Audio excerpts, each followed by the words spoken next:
ನಮಸ್ತೆ. ನಾನು ಎನ್ ರುಕ್ಮಿಣಿ ದೇವಿ, ಉಪನಿರ್ದೇಶಕರು, ರಾಜ್ಯ ಪಿಂಚಣಿ ಮತ್ತು ಬಟವಾಡೆ ಮತ್ತು ನಿರ್ವಹಣಾ ಖಜಾನೆ.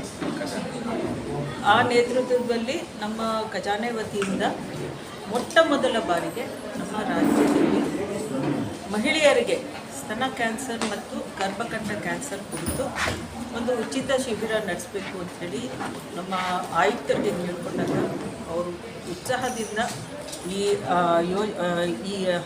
ಶಿಬಿರವನ್ನು ಮಾಡಿ ಒಳ್ಳೆಯ ಕಾರ್ಯ ಅಂತ ಹೇಳಿ ನಮಗೆ ತುಂಬ ಮೋಟಿವೇಶನ್ ಕೊಟ್ಟಿದ್ದಾರೆ.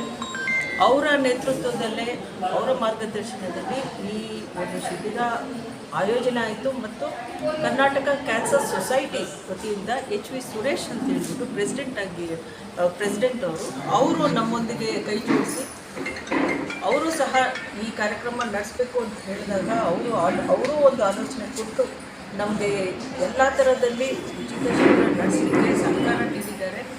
ಆಮೇಲೆ ಬಹಳ ಒಂದು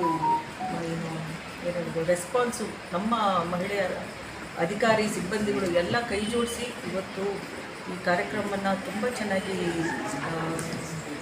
ಪಾಲ್ಗೊಂಡು ಎಲ್ಲರೂ ಕೈ ಜೋಡಿಸಿ ನಮಗೆ ಬಹಳ ಪ್ರೋತ್ಸಾಹ ನೀಡಿದ್ದಾರೆ, ಪಾಲ್ಗೊಂಡಿದ್ದಾರೆ. ಹಲವಾರು ಜನ ಟೆಸ್ಟ್ಗಳನ್ನು ಸಹ ಮಾಡಿಸ್ಕೊಳ್ತಾ ಇದ್ದಾರೆ.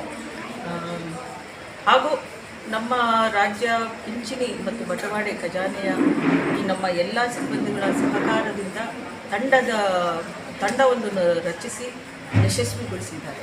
ಇದು ಮುಂದಿನ ದಿನಗಳಲ್ಲಿ ನಾವು ಈ ಕಾರ್ಯಕ್ರಮನ ಇಡೀ ರಾಜ್ಯದಲ್ಲಿ ನಮ್ಮ ಖಜಾನೆ ಇಲಾಖೆಯ ಮಹಿಳಾ ಸಿಬ್ಬಂದಿಗಳು ಮತ್ತು ಅಧಿಕಾರಿಗಳಿಗೆ ಈ ಚಿಕಿತ್ಸೆ ಅವ್ರಿಗೂ ದೊರೆಯಬೇಕು ಅಂಥೇಳಿ ಪ್ರತಿಯೊಬ್ಬ ಅಧಿಕಾರಿಗಳು ಜಿಲ್ಲೆಯಿಂದ ನಮಗೆ ಕೇಳ್ಕೊಂಡಿದ್ದಾರೆ. ಹಾಗೂ ಇದನ್ನು ಅಲ್ಲೂ ಮಾಡಬೇಕು ಅಂತ ಹೇಳಿಬಿಟ್ಟು ಅವರು ಸಹ ಉತ್ಸಾಹದಿಂದ ಕೇಳಿರೋದ್ರಿಂದ ಮುಂದಿನ ದಿನಗಳಲ್ಲಿ ಅದನ್ನು ಆಯೋಜಿಸ್ತೀವಿ. ಹಾಗೂ ಅದಲ್ಲದೆ ಇತರ ಟೆಸ್ಟ್ಗಳು ಏನಿದೆ, ಬ್ಲಡ್ ಟೆಸ್ಟ್ ಆಗಲಿ, BP ಆಗಲಿ, ಟ್ರೆಡ್ಮಿಲ್ ಟೆಸ್ಟ್ಗಳಾಗಲಿ, ಹೃದಯೋಗಕ್ಕೆ ಸಂಬಂಧಪಟ್ಟಂಗೆ.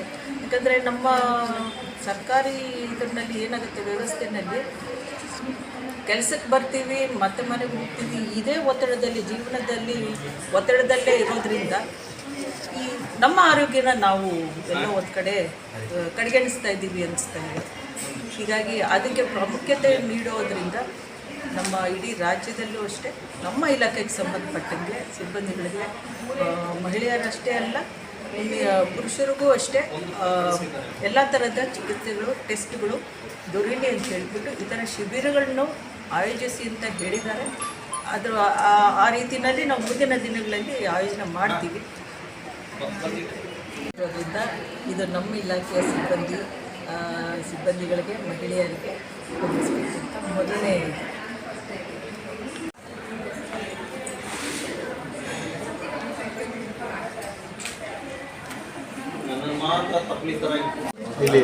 ಆಶಾ ಅಂತ ಉಪನಿರ್ದೇಶಕರು ಮುದ್ರಾಂಕ ಭಂಡಾರದಲ್ಲಿ ಕರ್ತವ್ಯ ನಿರ್ವಹಿಸ್ತಾ ಇದ್ದೀನಿ. ಇದು ಒಂದು ಶ್ಲಾಘನೀಯ ವಿಚಾರ ಅಂತಲೇ ಹೇಳ್ಬೋದು. ಯಾಕಂದರೆ ಇತ್ತೀಚಿನ ದಿನಗಳಲ್ಲಿ ಅಥವಾ ನೀವು ಬೆಂಗಳೂರಲ್ಲೇ ಹೊರತುಪಡಿಸಿ ಬೇರೆ ಎಲ್ಲ ಜಿಲ್ಲೆಗಳನ್ನು ನೋಡಿದ್ರೂ ಕೂಡ ಮಹಿಳೆಯರು ಹೆಚ್ಚಿದಾಗಿ ಹೊರಗಡೆ ಬಂದು ಕಾರ್ಯನಿರ್ವಹಿಸ್ತಾ ಇದ್ದಾರೆ. ಅವ್ರಿಗೆ 4 ಕೈ ಇರಬೇಕು, ಹೇಳಬೇಕು ಅಂತಂದರೆ ಮನೇಲೂ ಕೆಲಸ ಮಾಡಿ, ಆಫೀಸಲ್ಲೂ ಕೆಲಸ ಮಾಡಿ, ಕಾರ್ಯದ ಒತ್ತಡದ ಹೆಚ್ಚಾಗಿರುತ್ತದೆ. ಹಾಗಾಗಿ ತನ್ನ ಬಗ್ಗೆ ತಾನು ಯೋಚನೆ ಮಾಡೋದಕ್ಕಿಂತ ಹೆಚ್ಚಾಗಿ ತನ್ನ ಫ್ಯಾಮಿಲಿ, ಮಕ್ಕಳು, ಗಂಡ ಅದ್ರ ಬಗ್ಗೆನೇ ಮುಳುಗೋಗಿರ್ತಾರೆ. ಇಲ್ಲಿ ಹೊರ ಪ್ರಪಂಚಕ್ಕೆ ಬಂದರೆ ಆಫೀಸು, ಕಚೇರಿ ಒತ್ತಡದಲ್ಲೇ ಸಿಗಾಕೊಂಡಿರ್ತಾರೆ. ಹೀಗಾಗಿ ಅವರಿಗೆ ಇದು ಅತ್ಯಂತ ಮುಖ್ಯವಾಗಿ ಬೇಕಾದಂತಹ ಸೌಲಭ್ಯ ಅಂತ ಹೇಳ್ಬೋದು. ಇದು ನಮ್ಮ ಕಚೇರಿಗೆ ಮಾತ್ರ ಸೀಮಿತ ಅಲ್ಲದೆ ಎಲ್ಲ ಕಚೇರಿಗಳಿಗೂ ಇದು ಅವೇರ್ನೆಸ್ ಮೂಡಬೇಕು ಅಂತ ನನ್ನ ಮನವಿ. ಯಾಕಂದರೆ ಇತ್ತೀಚಿನ ದಿನಗಳಲ್ಲಿ ಸ್ತನ ಕ್ಯಾನ್ಸರು ಮತ್ತು ಗರ್ಭಕಂಠ ಕ್ಯಾನ್ಸರ್ ಅನ್ನೋದು ಯಾವ ಲೆವೆಲಲ್ಲಿ, ಫಸ್ಟ್ ಲೆವೆಲ್, ಸೆಕೆಂಡ್ ಲೆವೆಲಲ್ಲಿ ಏನಾದರೂ ರೆಕ್ಟಿಫೈ ಆದರೆ ಏನೋ ಪರಿಹಾರ ಮಾಡ್ಬೋದು. ಅದರ್ವೈಸ್ ಕೆಲವೊಂದು ಕ್ಯಾನ್ಸರ್ಗಳು ಕೊನೆ ಹಂತಕ್ಕೆ ಹೋಗಿರುತ್ತೆ, ಗೊತ್ತಾಗಲ್ಲ. ಇದು ಮಾರಣಾಂತಿಕವಾಗಿರೋದ್ರಿಂದ ಅದು ಅವೇರ್ನೆಸ್ ಎಲ್ರಿಗೂ ಬರಬೇಕು. ಈಗಿನ ಮಹಿಳೆಯರು ಒಂದು ಮುಜುಗರ ಪಡ್ಕೋತಾರೆ, ಕೆಲವೊಂದು ಮಹಿಳೆಯರು. ಆದರೆ ಆ ಮುಜುಗರವನ್ನು ಬಿಟ್ಟು ಬಂದು ಅವರ ಹೆಲ್ತ್ ಈಸ್ ವೆರಿ ಇಂಪಾರ್ಟೆಂಟ್. ಈಗ ಸ್ಟ್ರೆಸ್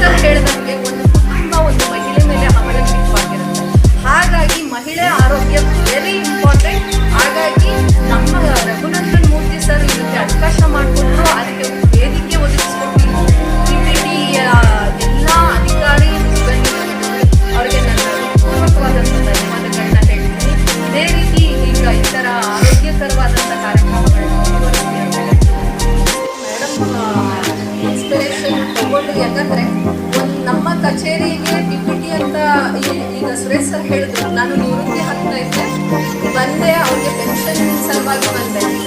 ಅವಾಗ ಇವ್ರೊಟ್ಟಿಗೆ ಕಮ್ಯುನಿಕೇಟ್ ಮಾಡುವಾಗ ಮೇಡಮ್ಗೆ ಇನ್ಸ್ಪಿರೇಷನ್ ಅಲ್ಲ, ಅವ್ರಿಗೆ ಅನಿಸಿದೆ ನಮ್ಮ ಇಲಾಖೆಯಲ್ಲಿ ಮಹಿಳಾ ಸಿಬ್ಬಂದಿ ವರ್ಗದವರು ಜಾಸ್ತಿ ಇದ್ದಾರೆ, ಅವರಿಗೆ ಒಂದು ಉಚಿತ ಶಿಬಿರ ಅಂತ ಏರ್ಪಡಿಸಿದ್ರೆ ಮಹಿಳೆಯರಿಗೆ ಒಂದು ಅನುಕೂಲ ಆಗುತ್ತೆ, ಅವ್ರಿಗೋಸ್ಕರ ಒಂದು ಟೈಮ್ ಅಂತಲೇ ಕೊಡಲ್ಲ ಮಹಿಳೆಯರು. ಅದಕ್ಕೆ ಶಿಬಿರದಲ್ಲಿ ಇದ್ದಾಗ ಒಂದು ಅನುಕೂಲ ಆಗುತ್ತೆ ಎಲ್ಲ ಮಹಿಳೆಯರಿಗೆ.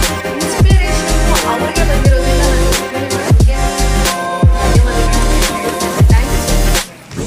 ಅದಕ್ಕೆ ಪ್ರೋತ್ಸಾಹ ಕೊಟ್ಟು ನಮ್ಮ ಮುಂದೆ ಹೆಜ್ಜೆ ಇಡಿ ಅಂತ